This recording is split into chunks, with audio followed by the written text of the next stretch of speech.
घटना पिछले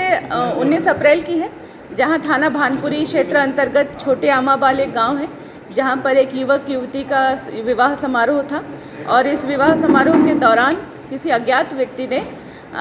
यहाँ एक एसिड जैसी केमिकल का उपयोग करके स्प्रिंकल कर दिया था, जिससे कि दूल्हा दुल्हन और शादी समारोह में शामिल हुए 8 से 10 लोग उसमें घायल हो गए थे। इस पूरी घटना पे थाना भानपुरी में 326 का भादवी का अपराध पंजीबद्ध कर विवेचना की जा रही थी।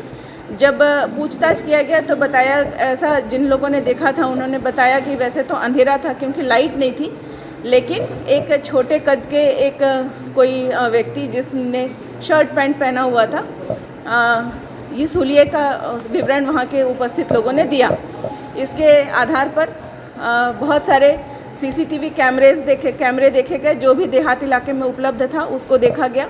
तकनीकी साक्ष्य संकलित किया गया, गांव में मुखबिर तैनात किए गए, पुलिस बल को भी वहां पर सिविल स्टाफ में लगाया गया। दोनों ही युवक युवतियों के पारिवारिक पृष्ठभूमि का और उनके स्वयं के भी पृष्ठभूमि का अध्ययन किया गया। उनके जो मित्र हैं, जिनसे उनकी अच्छी मित्रता है, जिनसे वो बातें शेयर करते हैं, किनसे संपर्क है, इन सब बिंदुओं पर जानकारी हासिल की गई। इसी दौरान जो मुखबिर हमने तैनात किए थे उन लोगों ने एक इन्फॉर्मेशन ये निकल के आई कि यह कार्य किसी लड़की के द्वारा किया गया है और अपनी पहचान छुपाने के लिए एक पैंट शर्ट पहन के इस घटना को अंजाम दिया गया है। और उस युवती के बारे में भी बताया गया कि उसका जो युवक है जिसकी शादी हो रही है उससे उसका पुराना मित्रता है। इस इंफॉर्मेशन के आधार पर इसको डेवलप किया गया और कावर गांव की निवासी एक महिला को बुलाकर पूछताछ किया गया, जिसने ये बताया कि उसका लगभग 10 साल से युवक के साथ प्रेम संबंध रहा और उसे ये इस बात